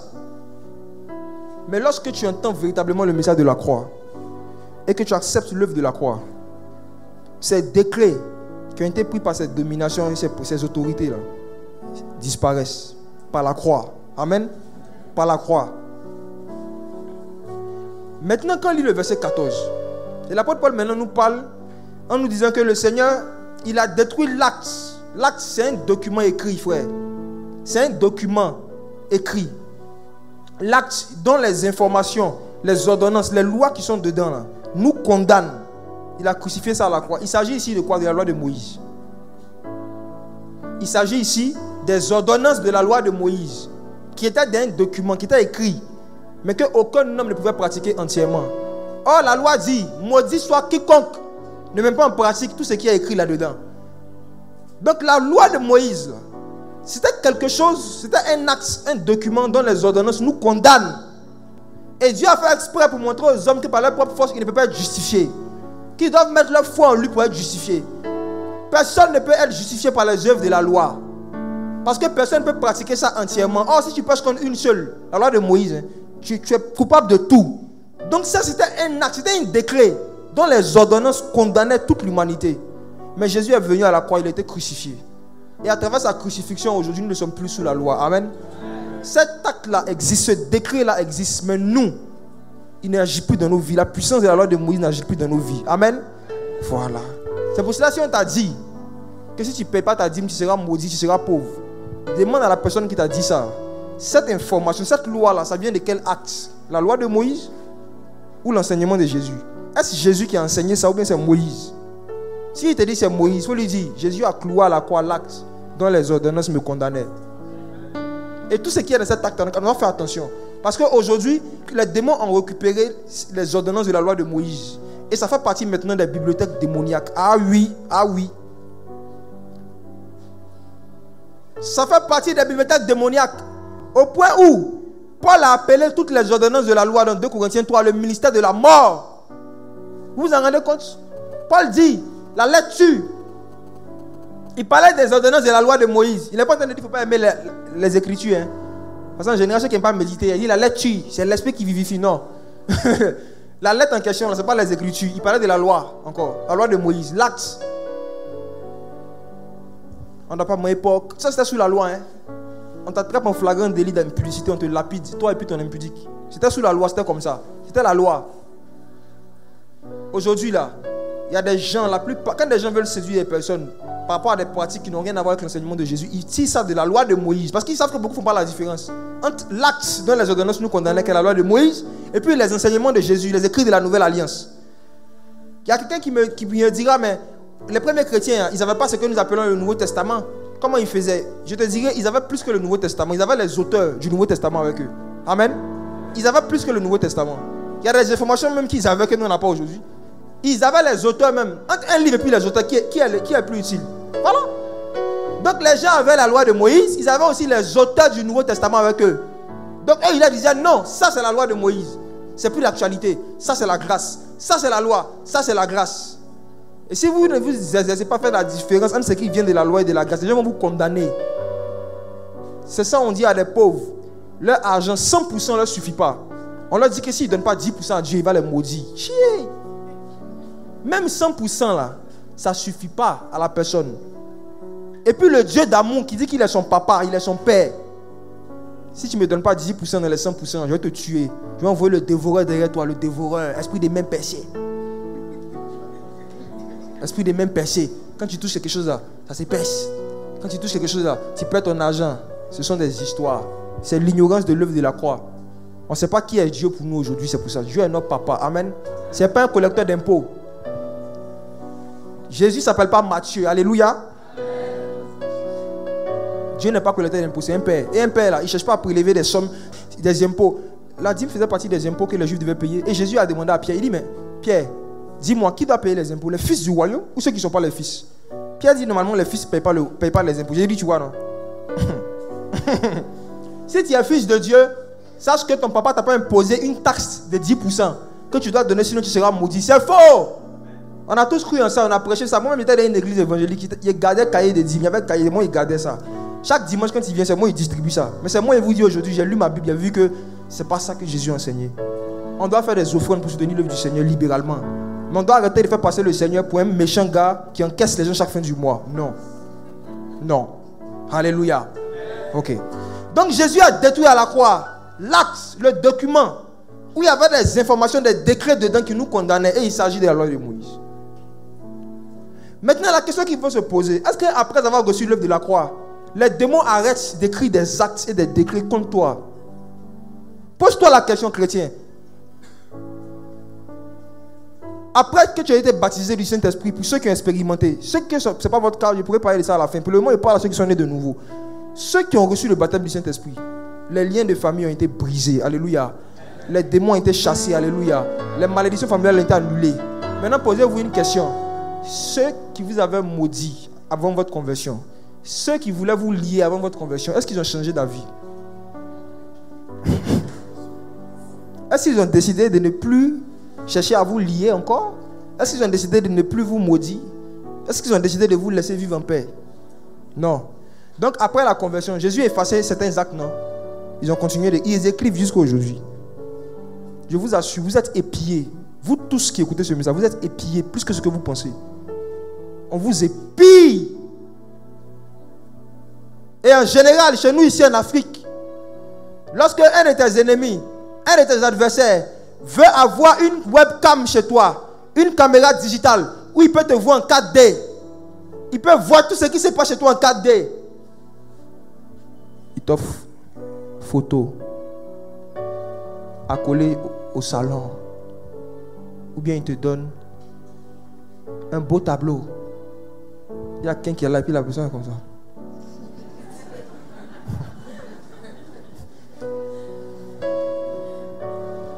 Et souvent tu passes à côté de ce tableau, tu sens quand tu regardes, vous êtes plusieurs, me dit l'esprit. Vous avez des objets dans votre maison là. Souvent vous avez l'impression, vous vous posez des questions, Dieu ne vient de vous répondre. Vous avez l'impression que, vous-même vous dites, quand je suis couché dans la chambre là, j'ai l'impression que quelqu'un me regarde. Qui vit ça ici? Est-ce qu'on peut lever la main? Qui a l'impression chez lui qu'on le regarde à chaque fois? Ou bien souvent, j'ai une pièce fermée. Merci pour ton honnêteté. Et puis un coup, tu te retournes. Et puis, tu as la forte impression. Ce n'est pas impression. Nous tous, même moi ici, si on me regarde. Et on va voir ça tout à l'heure. Au lieu de commencer par Esther, on va commencer la vie de Daniel. Frère, le combat spirituel, il faut que vous soyez conscients. Sinon, vous allez vivre des malheurs, des accidents, des problèmes qui ne sont pas dans la volonté de Dieu, qui ne viennent pas d'un décret divin, mais qui viennent d'un décret démoniaque que vous avez accepté dans votre vie parce que vous n'avez pas pratiqué la loi de la prière. Regardons quelque chose. Regardons Daniel. Daniel chapitre 6. À partir du verset 4. Frère, regardez quelque chose. Lisons, attendez. Alors les chefs et les satrapes cherchèrent une occasion d'accuser Daniel en ce qui concernait les affaires du royaume. Arrêtons-nous là. La Bible dit qu'il cherchait quoi? Une occasion d'accuser Daniel. Cherchait quoi? Une occasion d'accuser Daniel en ce qui concernait les affaires du royaume. Bien aimé, n'est-ce pas que dans Apocalypse 12, la Bible dit que le diable est appelé l'accusateur des frères? Voici comment est-ce qu'il exerce son ministère. Attendez, je vais parler de quelque chose. Pour que quelqu'un puisse t'accuser, il faut qu'il ait une occasion. Suivez bien. Pour que quelqu'un puisse t'accuser, il faut que tu lui donnes une occasion. Et il y a des gens dans le royaume des ténèbres qui ont reçu l'onction pour regarder quelqu'un, pour épier la vie de quelqu'un, regarder ce qu'il fait, pour voir, pour trouver une occasion de l'accuser. S'il n'y a pas occasion, il n'y a pas accusation. Il faut une occasion. Et la Bible dit que le premier domaine où ils ont cherché l'occasion, c'est par rapport aux affaires du royaume, sa vie professionnelle. Vous qui travaillez dans les entreprises, vous qui travaillez dans les magasins, vous qui travaillez pour des personnes, écoutez ce message. Si vous ne faites pas votre travail avec diligence, vous allez subir des décrets démoniaques. Que quelqu'un a pris pour qu'on fasse tout pour vous accuser. Et sachez que partout où vous êtes, si vous avez l'esprit de Daniel, qui est le Saint-Esprit, si le Dieu de Daniel, c'est le même Dieu que vous priez, vous ne savez peut-être pas, mais il y a des gens qui cherchent une occasion de vous accuser concernant les affaires de l'entreprise. Et vous ne pouvez pas les reconnaître à l'œil nu. Parce que quand ils viennent le matin là, bonjour collègue, bonjour, on te salue, on va café, tout ça, tu veux pas quelque chose, tu veux boire un thé, en général, mais c'est eux-mêmes. Pour ne même pas que tu penses à eux. Tu n'as pas à voir le coup venir. Ils font tout, ils se rapprochent de toi. Cherchent à être proche de toi. Tu penses que c'est parce qu'ils t'aiment, c'est parce qu'ils veulent te connaître, c'est parce qu'ils veulent développer amitié avec toi, mais ils cherchent une occasion. Ils voient qu'est-ce qui ne va pas chez toi, qui veut prendre pour parler de ça au patron. Depuis le temps de Daniel, on fait ça à des gens qui ont l'esprit de Dieu dans les milieux professionnels. On dit qu'ils ont cherché une occasion de l'accuser. Et regardez ce qui se passe à la suite. Mais il ne put trouver aucune occasion, ni aucune chose à reprendre, parce qu'il était fidèle. Fidèle. Ensuite. Et qu'on n'apercevait chez lui ni faute, ni rien de mauvais. Il va lire dans ma version. On dit, il ne put trouver en lui aucune occasion, ni corruption, parce qu'il était digne de confiance. Qu'on ne trouvait en lui ni négligence, ni corruption. Négligence et corruption des chrétiens dans leur milieu professionnel, c'est grave. Négligence. On te confie un travail, on te donne un délai. Au lieu de t'appliquer à terminer le travail dans le délai, tu es en train de regarder des vidéos de prédication sur YouTube. C'est ça que tes ennemis vont utiliser pour t'accuser. Et ils vont te chasser au nom de Jésus. La manière dont les chrétiens ont reçu onction pour chasser les démons, il y a des païens qui ont reçu onction pour chasser les chrétiens. Ils vont te chasser, tu as dit que tu es persécuté. Mais si moi tu m'expliques pourquoi on t'a chassé là, il te dit si c'est parce qu'ils ont trouvé en toi négligence. La négligence, c'est un caractère qui ne vient ni de Dieu, ni de Satan. Dieu n'est pas négligent. Les démons non plus. Les démons sont négligents. Quand ils veulent t'attaquer, ils sont négligents. Ils t'attaquent bien, non? Ok. Quand les sorciers veulent te créer problème, ils sont négligents. La négligence, c'est un caractère qui n'est ni diabolique, ni divin. C'est la chair crue. La chair. Et tu peux négliger certaines choses qu'on te confie dans le milieu professionnel, prétextant que tu es en train de faire l'œuvre de Dieu. Tu vas donner une occasion à tes ennemis de t'accuser. Et ils vont te chasser au nom de Jésus. chrétien qui m'écoute, est-ce qu'aujourd'hui, toi qui travailles pour quelqu'un, si tes ennemis te pillent, regarde là, ils ne peuvent trouver ni négligence, ni corruption. Est-ce que tu participes aux surfacturations? Est-ce que tu participes aux faux comptes? Je me rappelle un jour, je faisais stage quelque part. On devait recevoir des clients. Donc, l'entreprise a mis un budget à disposition pour acheter des friandises, de la nourriture. Et j'ai acheté ça, c'était moins que ce qu'il a donné. Il y avait monnaie, n'est-ce pas? Il y avait la monnaie. L'intégrité chrétienne, l'intégrité biblique voudrait que, on t'envoie pour aller acheter des choses pour des clients, il y a monnaie, tu ramènes la monnaie, n'est-ce pas? Vous qui ne faites pas ça, qui gardez monnaie dans vos entreprises, répondez-vous, vous êtes des voleurs, vous avez volé. Et même si les hommes n'ont pas vu, les démons ont vu. Et des démons peuvent révéler ça à des hommes qui veulent vous accuser. Satan peut donner songe à un de tes collègues. Vous ne savez pas que Satan donne songe. Satan, il a parole de connaissance. Hein? Il a une vision, il donne ça. Un démon peut révéler ton péché à un païen pour qu'il puisse t'accuser. Il va dire, il a dormi hier. Et puis, il y a un songe. J'ai vu que la dernière fois, quand tu étais allé payer les croissants, il y a la monnaie qui était... La dernière fois même, moi, on l'a reçu. Parole de connaissance. Tu es là maintenant. Il ne sait plus où il a mis le reçu. Il ne sait plus. Oh, honte. Daniel ne faisait pas ça. On m'a envoyé pour aller payer. Je suis revenu à la monnaie. Et j'ai dit à celle qui était ma supérieure, voici, j'ai la monnaie. Je vais aller donner ça à la comptable. Elle dit, non. Donne pas à la comptable. Donne-moi. Je vais lui remettre. J'ai dit, ok. Et qu'est-ce que j'ai fait? J'ai fait la photo du reçu. Elle ne savait pas. Donc je lui ai donné le reçu et puis la monnaie. Et je suis allé dire à la comptable, j'ai donné la monnaie. Je savais que c'était pour garder. Il dit, j'ai donné la monnaie avec le reçu. Voilà, j'ai donné ça. Il lui a donné quoi. Il dit, il a donné ça après. Donc si elle oublie, il faut lui rappeler. La comptable n'a même pas duré, elle s'est levée là, il la voit. Elle dit, est-ce que je peux avoir la monnaie? Elle lui a donné. Elle dit, petit mauvais là. Il a dit, madame, qu'est-ce qu'elle fait de mal? Il doit redonner la monnaie. Tu t'es obligé d'aller dire, je t'ai envoyé. Elle a commencé à parler sur moi. Et si monsieur dessus de mon cœur, il dit, mais on fout, t'as déjà dénoncé. Frère, il y a des gens qui vous épient. Faites attention à ce que vous faites avec l'argent dans vos milieux professionnels. Des gens vous épient, vous ne pouvez pas vous imaginer. Des gens vous épient. Des gens vous épient. Un de mes aînés dans le monde des affaires avait une entreprise qu'il a confiée à un de ses meilleurs amis. Il lui faisait tellement confiance qu'il a fait 1 an sans point de compte avec lui. Il n'a même pas demandé, vous avez gagné combien par mois, donnez-moi, entreprise commerciale. Et un jour comme ça lui est venu dans la tête, pouf, parole de connaissance. Il dit, attends, lui là, ça fait un an, il n'a pas fait de compte. Hein. Ça, juste que l'argent est beaucoup là-bas, il a gardé, il voulait me faire surprise. Il a appelé. Allô, ça va? Ça fait 1 an que tu as fait l'activité, vous faites des ventes et tout. Je peux avoir le point de la caisse. Il dit, ok, il n'y a pas de souci. Il envoie le point à 10 600. 10 600 francs CFA. 1 an d'activité. Entreprise qui vend matériel de construction. Même si tu vends Bissap 25-25 pendant 12 mois, ça sera plus que ça. Mon boss était déçu, il va fermer l'entreprise, il était fâché. Et par la grâce du Seigneur, il avait su ça et puis je lui ai donné une idée. Puis on a repris, il m'a confié la gestion. Quand il m'a confié la gestion, il m'avait nommé directeur général. Je suis venu, quand j'ai regardé dans la caisse, j'ai fait exprès, j'ai fait comme si tu n'étais pas au courant de cette histoire-là. Et j'ai juste posé des questions pour savoir quelles sont les différentes entrées de l'entreprise et qui gère chaque entrée. Et je me suis rendu compte que il y avait une photocopieuse, il y avait photocopie imprimante, il y avait quelqu'un qui gérait certaines caisses à part. Il y avait une autre caisse qui était gérée par quelqu'un qui recevait de l'argent de la direction pour pouvoir donner aux commerciaux pour aller en clientèle.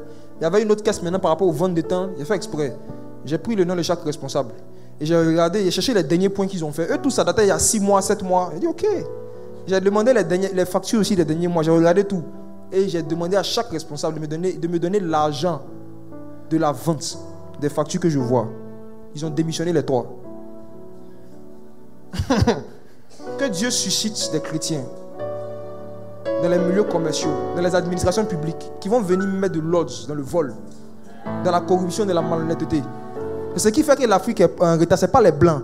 N'écoutez pas les gens qui vous distraient, qui vous disent non, les blancs sont mauvais, les blancs sont mauvais. Vous-même, vous êtes bons.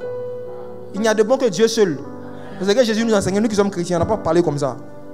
Il n'y a pas quelqu'un qui est bon sur la terre. Voici les Chinois ici, il y a 50 ans là, ils étaient comme nous. C'est la malhonnêteté africaine, le manque de rigueur dans le travail, la corruption. C'est ça qui fait écrouler le système économique. Même masque de Covid, on donne, on dit aux gens de distribuer gratuitement, ils te vendent 2 à 500. Hier, je suis allé donner une administration publique. J'ai reconnu les masques qu'ils ont montrés à la télé là. Que nos amis chinois nous ont donné, nous, en cas de distribuer à la population. Il fait exprès, il dit, regarde pas des masques. Il pensait qu'il allait me dire, tiens, il dit 2 à 500. Donc il dit, voilà. C'est pour ça que vous avez dit l'Afrique. C'est ça que vous allez dire, non, les blancs sont mauvais. Tu ne peux pas voir des choses comme ça en Europe. Masque encore, on est malhonnête dessus. Masque sans frein. Tu vois ça à 500 ton ami. Et il y a des chrétiens malheureusement qui ne sont pas comme Daniel dans leur milieu professionnel. Et ils ne savent pas qu'ils sont épiés. Ils ont cherché en Daniel, ils ont regardé, ils n'ont pas trouvé ni corruption ni négligence. Il dit c'est qu'il faut qu'on cherche ailleurs pour pouvoir voter un décret démoniaque pour détruire ce petit. Un enfant de Dieu, hein? Et je vous dis, c'est la même chose qui se passe aujourd'hui. Dieu n'a pas changé, Satan non plus. C'est la même chose. Regardez la suite de Daniel. Ils n'ont pas trouvé quelque chose pour l'accuser. Si tu écoutes, que tu sais qu'il y a un dossier bizarre, tu n'avais pas dit la vérité à ton patron, hey, le diable va créer un scandale contre toi. Et ce n'est pas toi seul ton nom qui sera gâté. Il y a le nom de Jésus aussi, parce que chaque matin tu mettais un réseau éclat. Tu mettais Bible sur ta table, somme. Tu ouvres somme, tout le monde sait que tu es chrétien, pardon. Ce n'est pas toi seul ton nom qui est en jeu. Ils vont dire voici les chrétiens, comment ils sont. Daniel chapitre 6. On lit à partir du verset 5. Et ces hommes dirent, nous ne trouverons aucune occasion contre ce Daniel, à moins que nous n'en trouvions une dans la loi de son Dieu. Hey! Après l'avoir examiné, après l'avoir épié, après avoir cherché assidûment des choses qu'il faisait qui étaient contraires à la déontologie du métier, ils n'ont pas trouvé. Ils disent bon, il faut maintenant qu'on cherche à trouver quelque chose. Où ça? Dans la loi de son Dieu. Frère, c'est grave. On veut accuser quelqu'un, mais on va l'accuser sur quelque chose qui est dans la loi de son Dieu. Hey, tellement les gars sont déterminés. Satan n'a pas changé. Jusqu'à aujourd'hui, il prend des choses qui sont dans la loi de Christ pour voter des décrets démoniaques contre des enfants de Dieu. Et ça marche parce que dans le monde spirituel, c'est le droit qui parle. Amen. C'est le droit. Permettez-moi de vous donner un exemple, une parenthèse. Est-ce que vous savez que Jésus-Christ n'a pas le droit de refuser? Il n'a pas le droit de refuser quelque chose à quelqu'un qui demande ça, qui est dans son droit et qui n'est pas contre la volonté de Dieu pour la vie de la personne.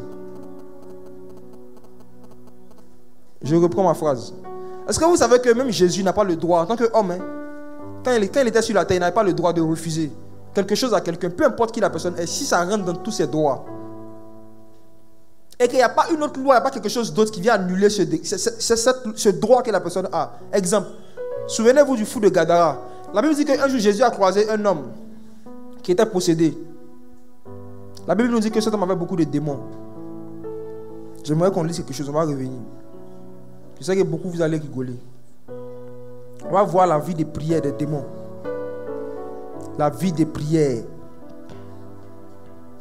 Marc chapitre 5.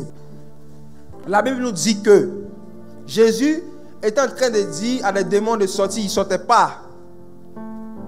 Il disait sors, sors. Il dit pendant qu'il disait les démons résistaient. Et il a commencé maintenant à avoir une conversation. Il dit quel est ton nom même? Il dit ah, je ne suis pas un seul en fait. Tu dis sors, c'est pour ça que depuis tu dis sors, on est beaucoup.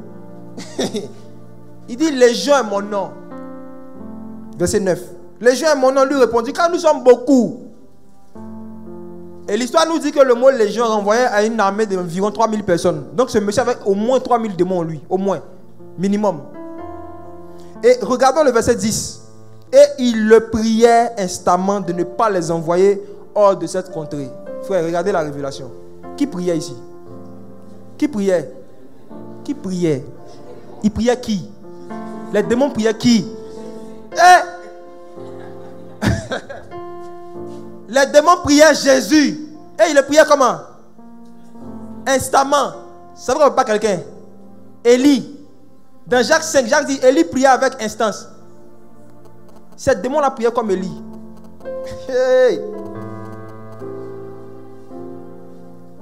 Les démons prient instamment. Et toi? Tes adversaires prient le même Dieu que toi, mais avec plus d'instance. Et toi, tu pries comment?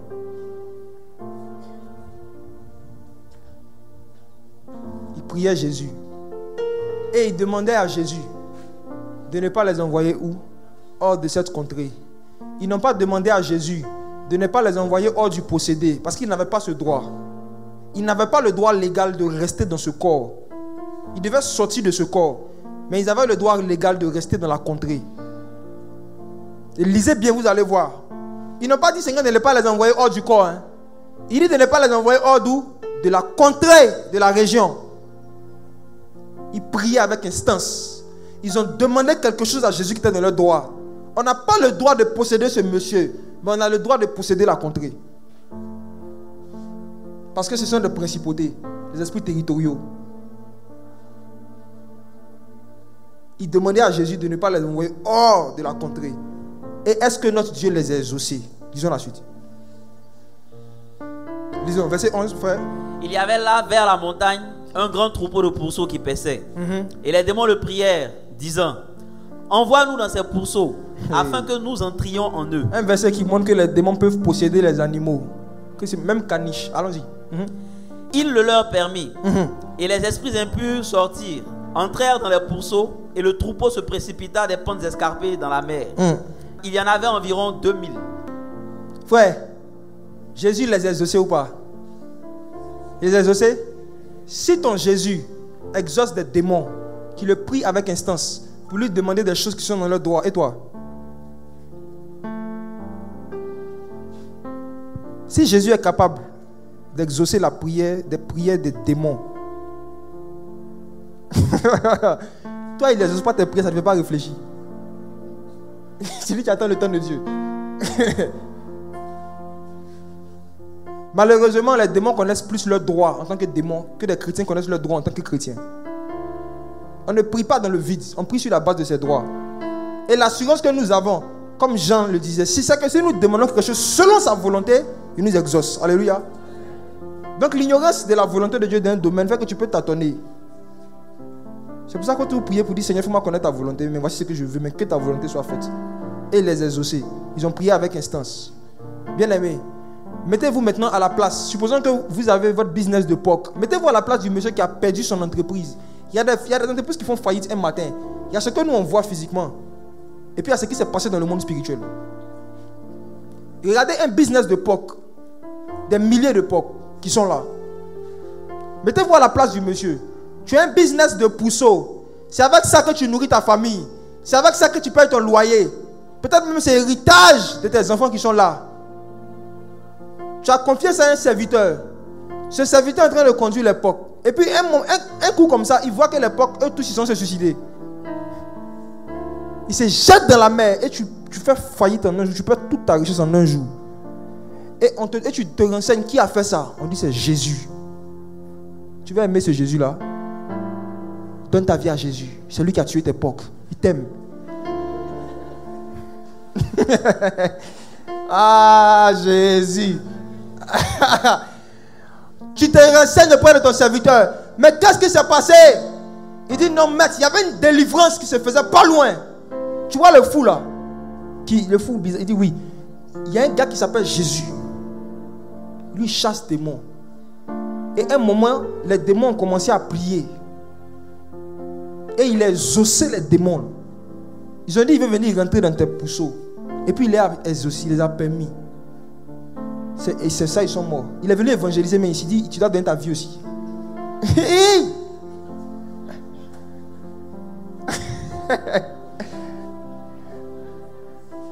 Beaucoup de gens, il y a une face de Jésus qu'on ne connaît pas.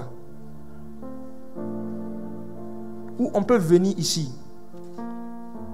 On chasse les démons d'une femme. Et puis le lendemain, son oncle perd son travail. Ou on peut prendre quelqu'un qui a soit un décret démoniaque. On prie, le Seigneur annule le décret. Et le lendemain, la personne fait faillite. Et ce qui a poussé la personne à faire faillite là, ils vont donner des raisons visibles que les gens voient. On va dire non, depuis un moment, il était là, et puis il y a eu un incendie, il a plu, l'eau a gâté la marchandise, donc ils ont fermé. C'est ce que les yeux physiques ont vu. Mais parfois, si le Saint-Esprit te fait grâce et que tu rentres en communion avec le Saint-Esprit, il va te montrer que il y a des délivrances de certaines personnes qui appauvrissent d'autres personnes. Bien aimé, il y a certains d'entre vous qui écoutez ce message-là. Vous avez des gens dans vos familles qui sont riches. Pas parce qu'ils ont travaillé longtemps, mais parce que les démons qui maintiennent leur richesse en vie habitent en vous. Et ils ne veulent pas que vous soyez délivrés. Il y a possibilité d'utiliser un corps humain comme un hôtel dans une famille. Comme un hôtel. Et de faire des alliances avec des génies, avec des démons. Pour que la personne ait certaines maladies. Pour que la personne ait certains problèmes.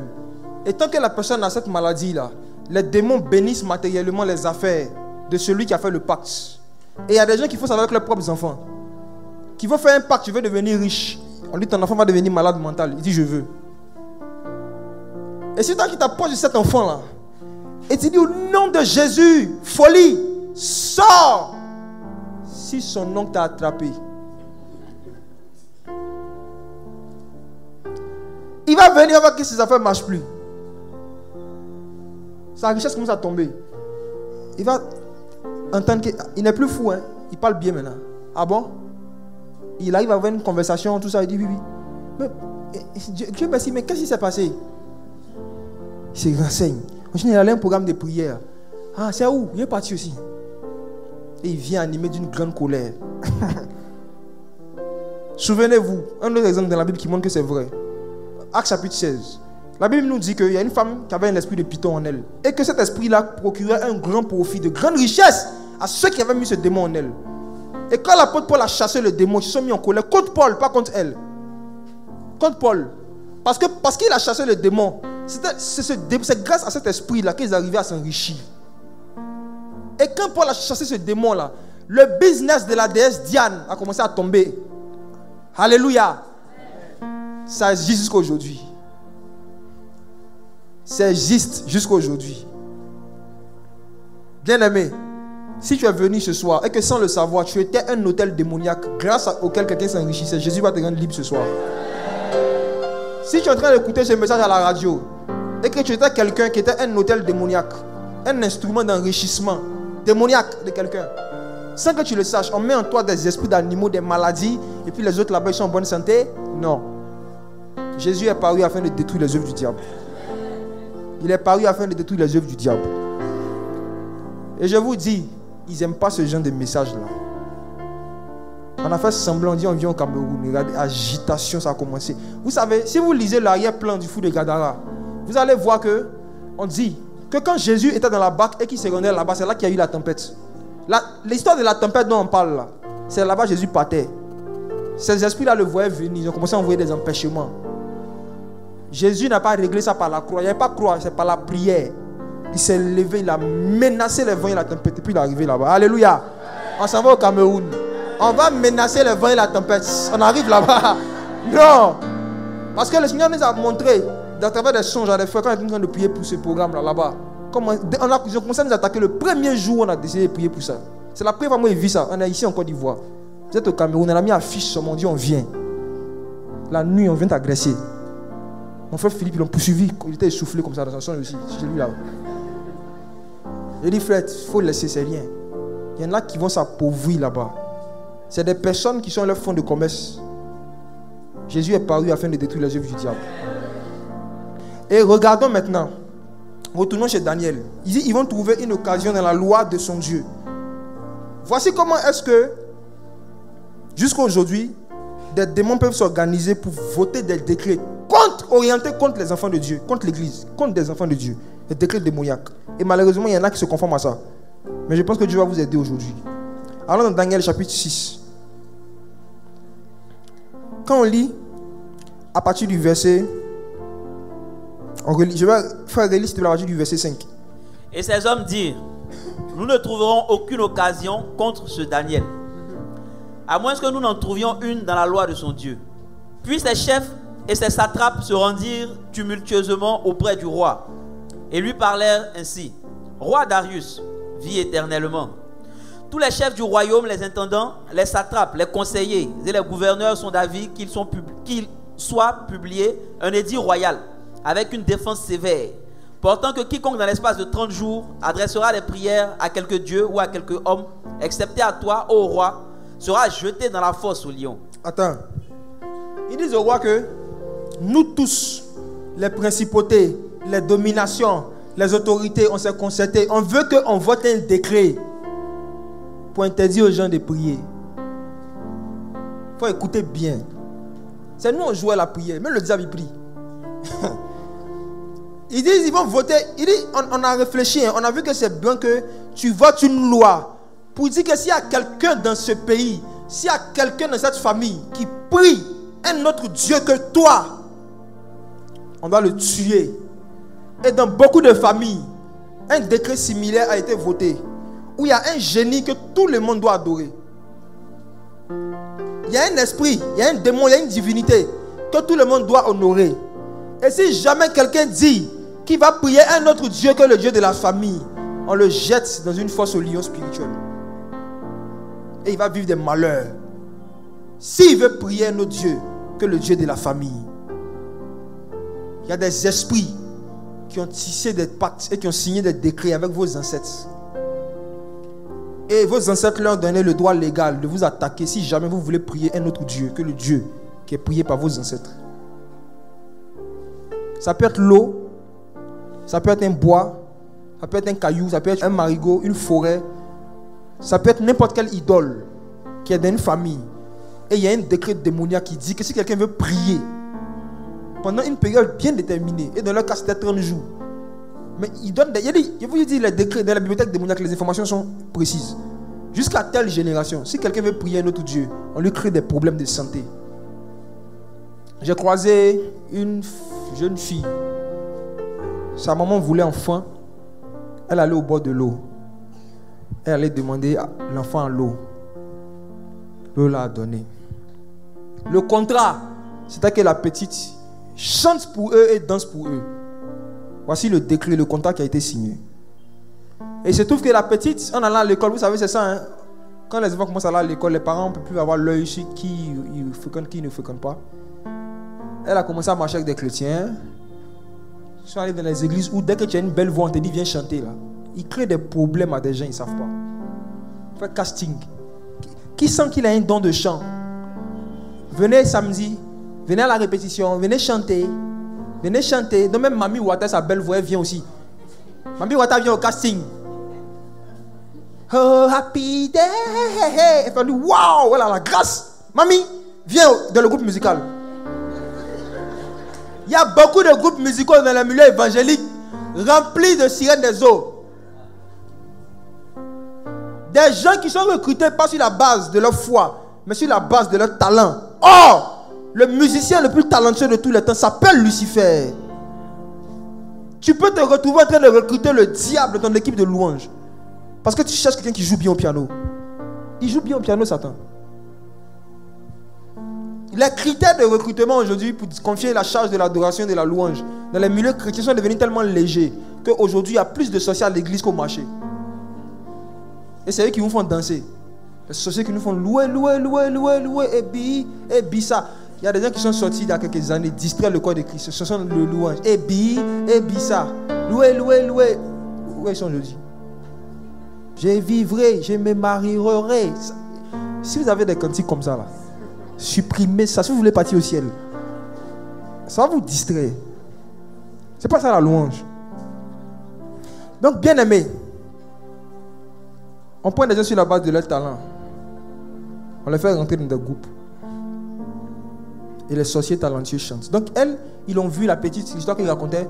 Elle chante bien. On l'a pris, on l'a mis dans le groupe musical. Pour ne connaissait pas le contrat qui est entre elle et puis des principautés. Parce qu'elle a accepté de commencer à chanter là.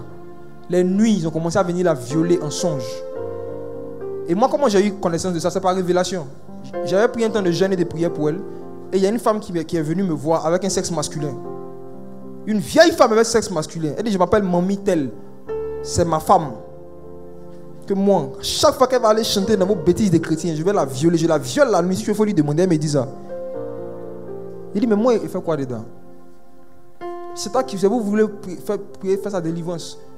C'est nous, grâce à nous qu'elle est ici aujourd'hui. Elle a parlé, elle a laissé la vieille, elle est partie. Il s'est allé voir la jeune fille, je lui ai expliqué la vision. Elle m'a dit c'est vrai. Souvent je dors, et même je dors avec un pagne. Et je sens que quelqu'un arrache le pagne sur moi, on la viole physiquement. Elle sent ça dans son sommeil, elle sent ça sur elle, puis elle se réveille, elle voit des traces d'éjaculation masculine sur elle. Et puis elle va chanter pour Dieu. Pour quel Dieu? Je lui ai dit, tu as un problème. Il y a un décret démoniaque qui n'a pas encore été annulé. Il y a un contrat qui a été passé quelque part qui n'a pas été annulé. Donc tu as besoin de naître de nouveau. Elle dit, non, je suis né de nouveau. Là, comme ça, il parlait, Dieu m'a utilisé. Il dit, il n'est pas que Dieu t'a pas utilisé. Il dit, tu dois naître de nouveau. Même Satan, quand Dieu l'a chassé du ciel, là, dans Job, là, il l'a appelé et puis il l'a utilisé encore. Dieu utilise tout le monde. Il l'a envoyé dans la vie de Job. Il a pris un ange de Satan même, il l'a envoyé dans la vie de Paul. Il faut le souffleter un peu. Dieu utilise tout le monde. J'ai dit, tu dois naître de nouveau. Elle a laissé sa poussière, elle s'est enfuie de la guerre, elle est partie. Et frère, elles sont pleines comme ça, dans les milieux évangéliques. Animées d'esprits impurs. Et tu vas voir ça dans la vie qu'elles mènent, dans leur comportement avec les gens, le fruit, le caractère. Tu vas voir ça. Mais très belle voix. Et elle est devenue tellement charnelle qu'on peut facilement donner le sentiment, dire que c'est pas grave, il ne faut pas la frustrer. Frère, si tu es ici et qu'il y a un de tes parents qui allait signer contrat pour toi, pour que tu aies certaines choses dans la vie, si ton papa, ta maman, quelqu'un allait signer contrat pour que tu aies travail, après la prière d'aujourd'hui, tu risques de perdre ton travail.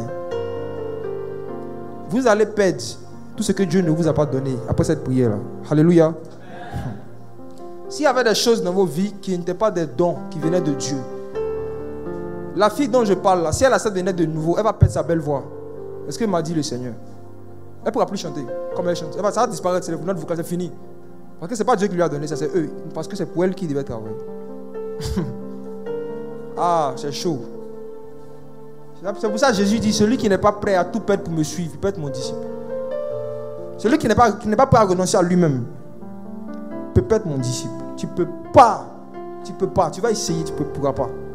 Il faut être prêt à renoncer à soi-même. Et à toutes les choses qui sont dans nos vies qui ne glorifient pas le Seigneur en fait. Tu peux même être là, tu as un héritage duquel tu jouis. Mais tu connais la source, le fondement. Tu sais que c'est le sang humain. Tu sais comment est-ce que la personne a fait pour avoir ça. Et tu vis dans le luxe avec aujourd'hui. Si tu veux devenir disciple de Jésus, il faut t'apprêter. Jésus va te parler. Il ne va pas te dire quelque chose. La personne, la concernée n'est pas ici même. Elle est en train d'écouter sur la radio. Il y a des héritages, il y a des choses dont tu jouis, tu connais le fondement. Ce n'est pas moi qui ai te parlé, c'est Jésus. Dans Proverbe, ce que je sais, c'est que la Bible dit, celui qui augmente ses biens par l'intérêt et l'usure, Dieu permet qu'il amasse ça pour donner à celui qui va faire des libéralités aux pauvres. Donc il faut t'apprêter. Le jeune homme riche là, nous on ne connaît pas la source de sa richesse. Jésus sait pourquoi il a dit de donner aux pauvres. Nous on ne connaît pas. Mais il n'était pas prêt à laisser ça. Jésus n'a pas changé, il peut te donner un songe. Ce n'est pas un prédicateur qui va te dire, je précise, hein. Jésus doit te parler, te dire, tout ce que tu as là, vends, donne aux pauvres et puis suis-moi. Parce qu'il connaît l'origine. On dit, le jeune homme est parti tout triste. Il dit, c'est pas qu'à faire de Dieu à cette quoi. On n'a pas dit Jésus donne tout cadeau. Ces chansons, j'ai entendu, je suis venu. C'est le cantique qui m'a attiré. On dit cadeau et Jésus donne tout. Je viens maintenant, c'est Jésus l'a dit, c'est bon, il est parti. Oh, c'est Jésus prend tout cadeau, il prend. Retournons dans Daniel. Regardons le décret qui a été voté contre la vie de prière. Pour leur dire c'est quel Dieu ils doivent adorer, c'est quel Dieu ils doivent adorer. Verset 8, Daniel 6, mon frère. Maintenant, ô roi, confirme la défense et écris le décret afin qu'il soit irrévocable, selon la loi des Mèdes et des Perses. Il dit confirme le quoi? Le décret. Le décret. Les démons imitent Jésus, ils imitent Dieu sur un aspect, c'est qu'ils ne font rien dans la vie de quelqu'un sans avoir écrit ça auparavant. Ils prennent d'abord un décret. Bon, lui là, on doit le faire tomber dans la pornographie avant décembre 2020. C'est un décret. Celle-là, on doit faire tout pour que sa passion pour telenovelas et puis les films d'amour se réveille avant la fin de l'année. C'est un décret. Lui là, on doit faire tout pour qu'il n'arrive plus à prier. C'est un décret. Il signe ça. Celle-là, on doit faire tout pour qu'elle ne se marie jamais. On va lui donner un mauvais comportement. On va lui dire que toi là, il ne faut pas laisser le garçon faire malin sur toi. Hein. Si un gars se comporte mal avec toi là, tu coupes. Le garçon a beaucoup à Abidjan, ok? Et c'est les démons, ils viennent te conseiller. Et puis tu dis, c'est vrai. Tu te mets en relation avec quelqu'un. Première frustration, premier malentendu. C'est bon, je me barre. Je me barre. Tu te barres, ça fait combien d'années? Il y a un ratus sur toi actuellement. Tu te barres seulement. Tout c'est toi qui mets fin aux relations. Tout c'est toi. On te fouille un peu seulement, il ne veut plus. On te blesse un peu, il ne veut plus. C'est des démons qui font ça. Ils te donnent un mauvais comportement, un mauvais caractère, une mauvaise mentalité qui savent qu'il ne peut jamais te faire rentrer dans un foyer. Ils laissent ça en toi. Et puis, ils te laissent toi-même, tu manifestes ça toi seul. Même si le gars n'a pas vu que tu es rentré dans un foyer avec elle, il va voir, ça te fait sortir. C'est un décret. Les décrets, ça peut être aussi des mauvais comportements, des mauvais caractères que les démons écrivent contre la vie de quelqu'un. Il faut qu'il se comporte toujours comme ça. Comme ça, les mêmes causes produisent les mêmes effets. Il va se comporter comme ça, ils vont le chasser. Il va se comporter comme ça, on va la chasser. Peu importe où elle va, le décret agit. Parce que ce qui est écrit dans ce décret, la personne manifeste ça. Je dois toujours me fâcher en premier. Je dois toujours mettre fin à la relation en premier. Moi là, chez nous là, on est les rois, on est les lignées royales, nous on ne demande pas pardon.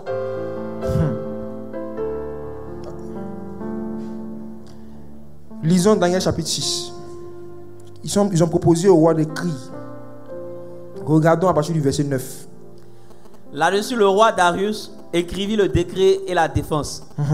Lorsque Daniel sut que le décret était écrit, il se retira dans sa maison, où les fenêtres de la chambre supérieure étaient ouvertes dans la direction de Jérusalem. Et 3 fois le jour, il se mettait à genoux, il priait et il louait son Dieu, comme il le faisait auparavant. Arrêtons-nous là. Bien-aimés, il y a un décret démoniaque qui a été voté au temps de Daniel contre la vie de prière de Daniel. Ils ont interdit à qui que ce soit de prier. Et je vous assure, regardez comment est-ce qu'ils ont voté les mêmes décrets et plus dans notre génération, mais de manière plus subtile.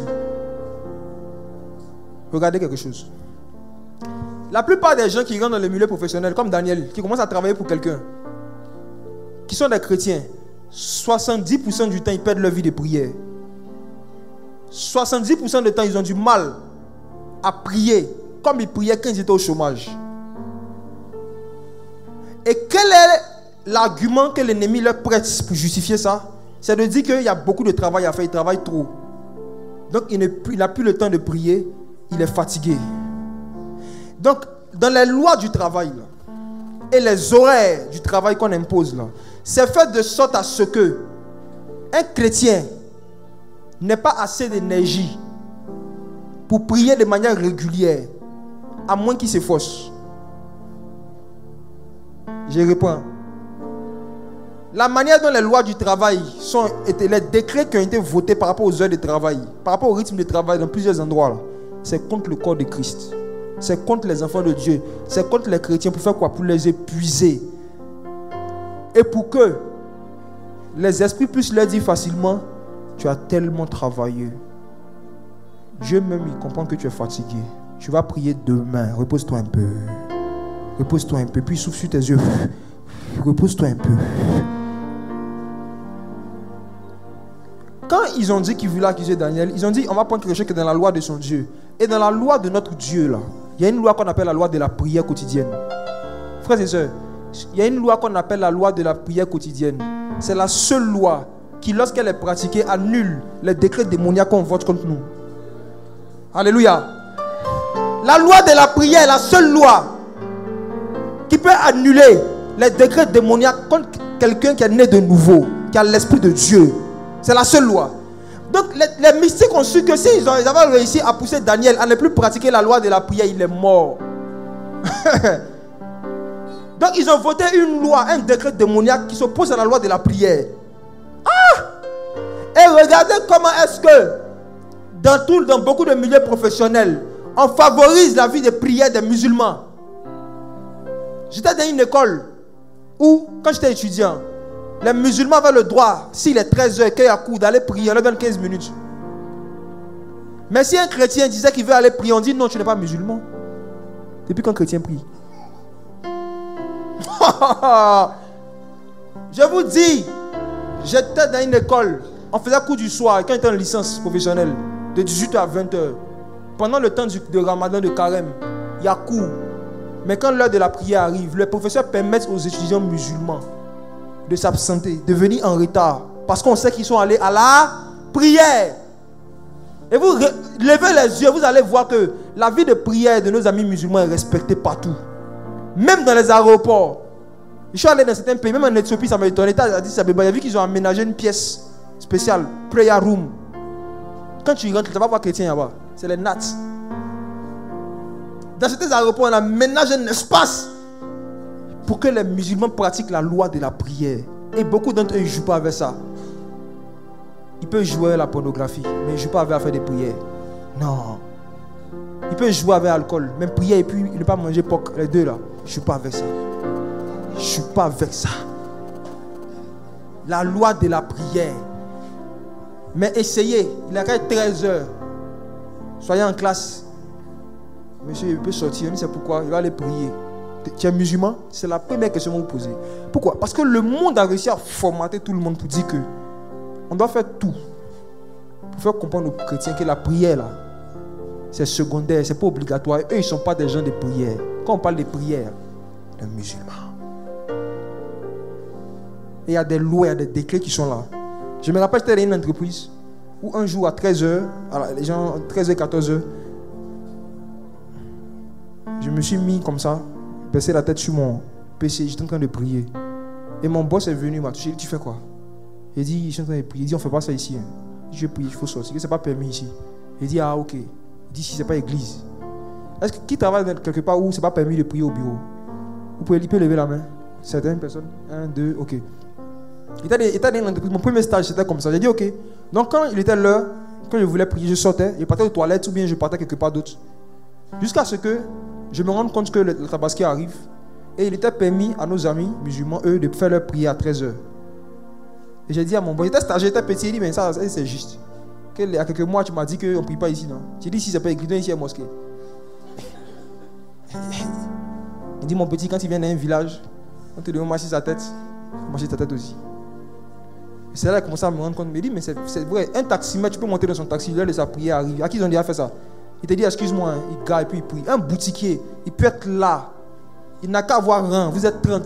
Je ne sais pas comment chez nos amis qui sont en Europe là. Ici, les gars ne jouent pas avec. Hein. Il est l'heure de sa prière. Il faut venir vendredi soir à la boutique, tu vas voir. Vendredi à 13h, viens essayer, tente ta chance. Si tu penses que c'est votre nombre qui va faire qu'il va transgresser la loi de la prière, fais espoir, invite, prends tes tantes, tes oncles, tes cousins, mettez-vous en groupe. Et puis il faut leur dire à 13h, on va tous à la boutique, on se met en rang pour dire on a beaucoup de clients. Vous allez voir. Il faut dire au boutique, on veut payer tout ce qui est ici. Là. Il va te dire, il va prier, attendez. Et nous tous, on est témoins de ça. Mais nous, pour un oui ou pour un non, on est prêt à annuler nos moments de prière personnels. Pourquoi? Parce qu'on n'est pas conscient que la prière est le seul outil que Dieu a toujours donné à son peuple pour annuler des décrets démoniaques. Et il y a des choses, il y a des malheurs. Lorsque l'ennemi planifie ça comme toi, si tu ne pries pas, ça va t'arriver. C'est pour ça que Daniel, on lui a dit, il faut choisir entre perdre ta vie de prière ou bien perdre ta vie. On lui dit, si on te voit prier, on va te mettre dans la fosse au lion. Qui a déjà vu le lion dans sa vie? J'aime me demander ça souvent. Qui a déjà vu? On peut lever la main. Vous voyez que la plupart, vous n'avez jamais vu le lion. C'est pour ça que quand vous lisez ça, vous ne voyez pas l'enjeu. Imagine-toi, c'est vous qui avez déjà vu le lion. Là. Imaginez-vous, ceux qui ont déjà vu le lion. Imaginez-vous. On te dit, si on t'attrape en train de prier ton Jésus là, on te laisse seul, on t'offre un week-end avec un lion. Je vous assure, les premiers qui allaient approcher Daniel pour dire, tu manques de sagesse. Tu ne dois pas prier comme ça, tu dois fermer tes fenêtres, tu dois faire attention. Ce sont les chrétiens. C'est les premiers. Beaucoup d'entre nous allions à l'époque interpréter le caractère de Daniel comme de l'orgueil, de la provocation. À cause de notre ignorance. Daniel sait que mieux vaut mourir, mieux vaut être croqué par des lions, mieux vaut ne même plus vivre sur la terre, plutôt que de perdre sa vie de prière. Il avait plus d'intérêt pour sa vie de prière que pour sa propre vie. Que Dieu nous envoie à ce niveau-là. Que Dieu nous envoie à ce niveau. Ne laissez plus, ne permettez plus aux lois du travail, la loi de la famille, aux lois, aux décrets qui sont autour de vous empêcher de prier. Si vous faites passer les choses de la terre avant votre travail spirituel, qui est le fait de communier avec votre Père qui est dans les cieux, Satan va vous croquer vivant. Il y a des malheurs, il y a des maladies, il y a des problèmes qui vont vous arriver. Pourquoi? Parce que vous n'avez pas prié, simplement. Quelqu'un me dira, ah, mais dans ce cas, Dieu nous garde, non? Mais Dieu nous garde. Comment cela se fait-il? On va lire quelque chose. Allons regarder Hébreux, chapitre 5. Hébreux 5, verset 7. Tu peux lire s'il te plaît? C'est lui. Doucement. C'est qui? C'est lui. Le lui, c'est Jésus. On est d'accord? Jésus, qu'est-ce qu'il a fait? Qui dans les jours de sa chair, ayant présenté avec de grands cris et avec larmes des prières et des supplications. Attends.